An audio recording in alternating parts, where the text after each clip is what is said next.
Il y a énormément d'appels sur Kylian Mbappé. Je vais en prendre plein là, dans quelques instants. Juste, on va rappeler que la commission juridique de la Ligue professionnelle de foot enjoint Paris à verser les salaires et primes de Kylian Mbappé à Gilles Verdez. Ça vient de tomber. Sous week-end, exactement. Donc c'est un premier point. Donc ça veut dire que sous week-end, il va prendre 55 bars. Oui, c'est ce que réclame la Ligue. Donc on rappelle que c'est 36 millions. 55 buts. Ouais. Ça se décompose de 3 mois de salaire. Une prime à la signature de 36 millions et une prime d'éthique. Donc voilà, ça fait 55 millions. C'est une première victoire pour lui, mais il peut encore y avoir les prud'hommes, le pénal et l'UEFA qui doit décider. Donc c'est la première étape. Mais là, ils vont payer là. Oui, sous 8 ans, ils sont obligés de payer. Ils sont obligés de payer. Après, et quoi, Kylian Mbappé pourra rendre l'argent après derrière? On ne sait jamais. Ça peut aller au pénal, ça peut aller d'abord au prud'homme, etc. Mais là, c'est un premier règlement purement sportif. Alors, je vais vous dire, vous dites que c'est une première victoire. Pour moi, vous savez, il y a la victoire de l'argent, mais il y a la victoire également de l'éthique. Ils avaient donné sa promesse à Nasser El Khelaïfi, le président du PSG, et forcément, c'est vrai que voilà, il va toucher l'argent, soit. Mais bon, quand même là, franchement, moi, je trouve que voilà. Après, c'est énorme. Hein, c'est plus qu'énorme. D'ailleurs, on n'a même pas les mots. 55 millions d'euros. Mais bon, quand même, c'est vrai que quand on donne sa parole, on donne sa parole. Et je vais revenir là-dessus. Je vais vous raconter exactement ce qui s'est passé, parce que c'est ça l'histoire. Et pourquoi il a fait ça, Kylian Mbappé. Restez avec nous. Puis j'ai des infos aussi sur l'équipe de France. C'est chaud et j'en ai de nouvelles. À tout de suite sur Europe 1. Europe 1, 16h, 18h.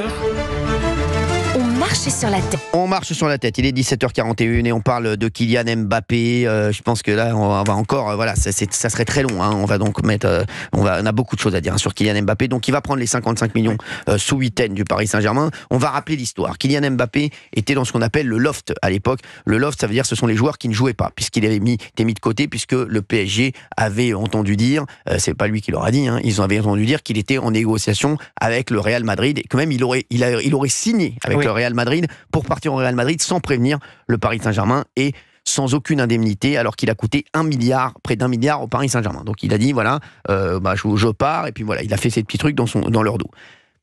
Nasser El Khelaïfi, le président du PSG, a été voir Kylian Mbappé, ils se sont parlé, et pour pouvoir rejouer, parce que si Kylian Mbappé ne rejouait pas à l'époque, je vous explique, il y avait l'Euro. Ça veut dire pas d'euros, parce que s'il avait arrêté à cette période-là, comment vous voulez que Didier Deschamps prenne un mec qui n'a pas joué depuis 5 mois? Ce serait compliqué. 2, il y avait le transfert au Real Madrid. Le Real Madrid l'aurait récupéré dans un état, déjà que c'est pas terrible, dans un état catastrophique. Donc, il a dit à Nasser El Khelaïfi, d'accord, il n'y a pas de problème, président, on se met d'accord, allez d'accord, on tire un trait sur les 55 millions que vous me devez, et vous me faites jouer, et ça y est, on repart sur de bonnes bases. Donc là, l'erreur du Paris Saint-Germain, s'il y a une erreur, et je pense que c'est assez une erreur, ils auraient dû lui faire signer un truc. Voilà, dire voilà, bon ben, on va. Mais ils ont cru en sa parole. Exactement, ils ont cru en sa parole, et parce que Nasser, il a qu'une parole, et il s'est dit, si moi j'ai qu'une parole, les gars avec qui je parle n'ont qu'une parole aussi. Donc forcément, ça a été catastrophique derrière. Et aujourd'hui, Kylian Mbappé, il dit moi je veux rien entendre, il n'y a même pas de médiation, il n'y a rien du tout, je veux mes 55 millions et c'est comme ça. Et c'est normal, on savait très bien, et moi j'en étais sûr qu'il allait gagner. Forcément, parce que si vous prenez le contrat, oui, ils doivent l'argent.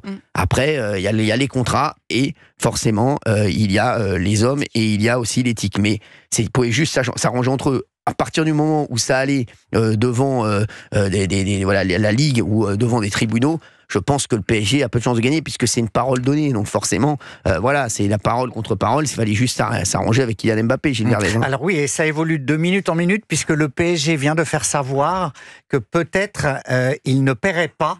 Et ils intiment à Kylian Mbappé l'ordre, si je puis dire, d'aller devant les prud'hommes pour obtenir son argent. C'est-à-dire qu'il ne reconnaîtrait pas l'autorité économique de la Ligue en disant non, il faut aller au prud'homme. Donc ça, voilà, d'heure en heure, ça évolue de minute en minute. Ils ont raison, parce que la Ligue n'a pas vocation à dire il faut payer sous huitaine. Il faut aller au prud'homme, et ça pourra durer des semaines et des semaines, des années et des années. Et j'aurais fait exactement comme eux. Autre chose, hein. Oui, Gilles. Alors, il y a un élément fort dans ce que vous avez révélé, c'est l'histoire de cet accord verbal, gentleman's agreement, entre le PSG et Mbappé. Et aujourd'hui, le PSG dit attendez, cet accord, certes, il est verbal, mais il est devant témoins. Et le PSG pourrait se servir des témoins, notamment le directeur sportif Luis Campos, qui, a priori, selon le PSG, était là, pour faire valider leur entendre version. après devant des juridictions différentes. Ok, c'était verbal, mais il y a des témoins, donc nous sommes dans notre bon droit. Donc c'est une Exactement. affaire à rebondissement. Alors, il n'y a pas que ça. Hein. Alors, sur le PSG, on va prendre Arnaud très vite. Après, je vais vous parler de l'équipe de France, que ça, c'est chaud aussi. Arnaud, merci d'être avec nous sur Europe 1, responsable commercial. Bonjour Cyril. Merci. Bon, vous dites, pour vous, c'est normal qu'Mbappé veuille son argent, pour vous. Moi, au-delà de c'est normal qu'il veuille son argent, déjà merci de me prendre à la radio. Avec plaisir. Mais au-delà de la partie financière, tu le rappelais, il y a la partie contrat. Et je pense que ce contrat, initialement, le PSG le rédige parce qu'ils sont d'une certaine manière vexés que le joueur veuille partir. Et ils le rédigent mal puisque c'est une année obligatoire et une année où Mbappé doit re-signer selon sa volonté. C'est pas selon la volonté du PSG, c'est selon la volonté du joueur. Et le PSG est vexé à ce moment-là que Mbappé ne le fasse pas, ce qui conditionne l'affaire de l'été dernier. C'est ça. Et l'été dernier, le PSG le met dans le loft et il faut trouver une solution. Non, mais... La solution, c'est ou Mbappé au Real Madrid en janvier, ou le PSG doit honorer le contrat et donc payer le salaire, puisque ce qui est dans les 55 millions, il y a la partie salaire. Et il y a la partie prime. Il y a peut-être une discussion sur la partie prime éthique, parce qu'effectivement, tu le dis, il y a un accord verbal. 36 millions de primes, il y a 36 millions d'euros de primes sur les 55. Bon, mais alors après, voilà, l'erreur initiale, c'est le contrat de 2022. Non, mais il y a eu des erreurs. Il y a eu des erreurs, c'est sûr, hein, Arnaud. Mais il y a une éthique, c'est qui s'était tapé dans la main, comme le PSG n'allait rien gagner sur Kylian Mbappé, alors que ça leur a coûté énormément d'argent. La faute à qui ? Non, mais oui, mais la faute à qui ? Oui, bien sûr. Si t'as un chroniqueur star et qui te dit chaque été je veux partir chez TF1, qu'il y aille. Tu vas lui dire qu'il y aille. Ah bah oui, qu'il y aille. On est d'accord. Bah oui, moi oui. Le PSG par orgueil a dit tu ne pars pas. Bon, et à la fin, ils se retrouvent dans une situation où ils ont fait qu'ils signaient quelque chose d'astronomique que personne n'avait jamais fait dans le monde du football. Oui. Et aujourd'hui, ils sont sous le droit français. Oui, mais ils sont pas au Qatar. Il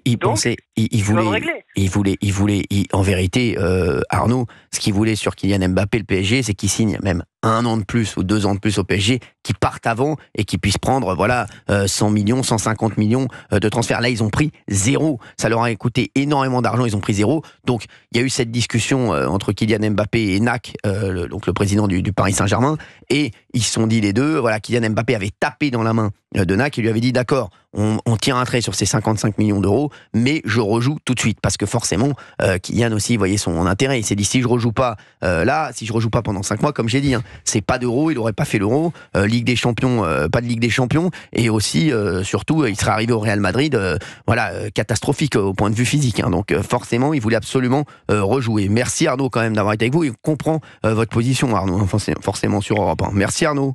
Merci beaucoup. Bonne journée. Je vous fais un gros bisou Arnaud. Concernant l'équipe de France, on va prendre d'autres auditeurs dans un instant bien entendu, mais il y a, je veux vous dire sur l'équipe de France ce qui se passe aussi, mais il y a Patrick qui voudrait réagir. Bonjour Patrick, merci d'être avec nous sur Europe 1. Oui, bonjour Cyril. Merci d'être là Patrick. Je suis un vieux auditeur de vos émissions. Merci. J'ai 77 ans. Bon, juste pour Mbappé, il y a 3-4 ans, ou au moins 3 ans, il voulait partir. Oui. Et c'est M. Macron qui a fait tout pour qu'il reste au PSG. Oui. Okay. Donc il est resté au PSG. De ce jour-là, si vous regardez bien ses résultats sportifs, il n'a rien branlé. Bon, alors il faut savoir que si moi j'avais été... J'ai dirigé les sociétés, donc si j'avais été à la place de monsieur le directeur du PSG, comme il faisait rien, moi je l'aurais mis sur le banc et je l'aurais fait cirer le banc pendant 2 ans. Ah mais Patrick, j'aurais fait exactement comme vous. Moi je vous le jure. Moi, pas fait jouer. Mais moi il jouait pas moi. Il restait sur le banc, tant pis, terminé. Merci, au revoir. Merci, au revoir. Ils ont gagné quoi ? Monsieur le président me l'impose pour qu'il se barre avec 55 millions. Bien sûr. Ok.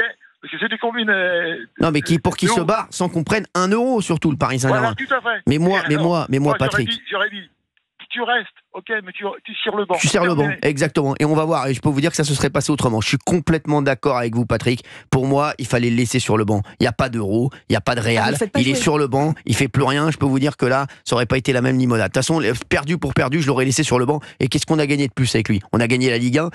Je pense qu'on va la gagner. Le PSG va la gagner cette année. Je pense, voilà, c'est très possible qu'il la gagne cette année sans Kylian Mbappé. La Ligue des Champions, ils l'ont jamais gagné avec Kylian Mbappé. Comme j'ai dit au président du PSG, quand il a perdu Kylian Mbappé, je lui ai dit, est-ce que tu as gagné la Ligue des Champions avec lui?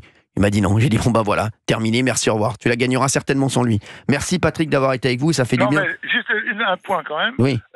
Le fait qu'il soit épaulé par le président, Monsieur Macron, il faut savoir quand même qu'il a pris le cigare. Ah, ce que vous pensez? Et je vais être franc avec vous, il ne fera plus rien. Il aura jamais le Ballon d'Or. Jamais. Ouais. Mais moi, je pense que ça va être très compliqué. Il est foutu. Il est foutu. Je pense que ça va être très compliqué. Je suis un peu d'accord avec vous. J'espère pas, Patrick, parce qu'il soit foutu, parce que voilà, c'est quand même un grand joueur. On l'aime bien, en fait. Voilà, on aimerait qu'il grillonne. Mais je pense que ça va être très très compliqué, Patrick. En plus, il y a beaucoup de jeunes qui arrivent derrière, qui poussent. Et c'est vrai qu'aujourd'hui, je vais en parler. En équipe de France, Patrick. Le vrai problème de l'équipe de France, le vrai problème que doit avoir Didier Deschamps, déjà aujourd'hui dans le vestiaire, ça devient très compliqué de gérer Kylian Mbappé, de ce que je sais. Ça devient très compliqué de le gérer. Gilles Verdez, tous les autres joueurs. A priori, sur le France-Italie là qu'il y a eu la semaine dernière, il y avait Kylian Mbappé, ils n'ont pas du tout couru. Et sur le France-Belgique, ils se sont donnés à fond pour pouvoir gagner sans Kylian Mbappé.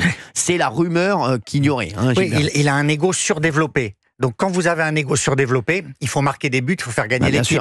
Quand il le fait pas, les autres disent mais t'es sympa, tu cours pas, on n'a pas envie de jouer avec toi, tu fais la gueule tout le temps et tu nous engueules quand on rate un contrôle. Voilà. Alors, donc ça crée des conflits. Le problème que va se poser pour Didier Deschamps, c'est le problème du niveau de jeu, les gars. Le problème du niveau de jeu. Est-ce que la France aujourd'hui joue mieux avec Kylian Mbappé ou sans Kylian Mbappé? Et le problème du niveau de jeu va se poser. Parce qu'aujourd'hui, je suis désolé, est-ce que Kylian Mbappé doit faire partie du 11 de départ de l'équipe de France avec tous les talents qu'il y a? Je ne suis même pas sûr. Et aujourd'hui, c'est surtout ça.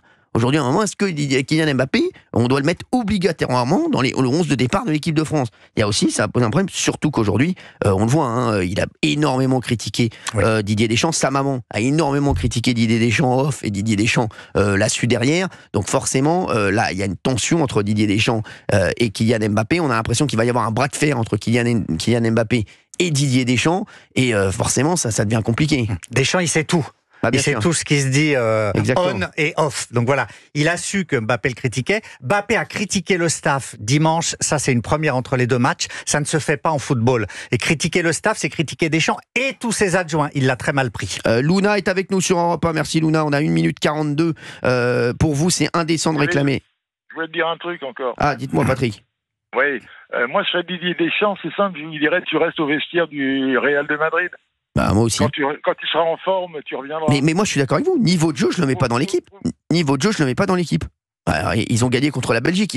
Ça faisait longtemps que la France n'avait pas aussi bien joué, d'ailleurs, contre la Belgique, là, il y a quelques jours, Patrick. Je suis complètement d'accord avec vous, Patrick. Merci d'avoir été avec nous sur Europe 1. Merci, Patrick. Gilles Verdier, félicitez-le. Il est quand même meilleur en foot qu'en politique. Merci, Patrick, j'adore. Ah là, vous m'avez régalé, Patrick.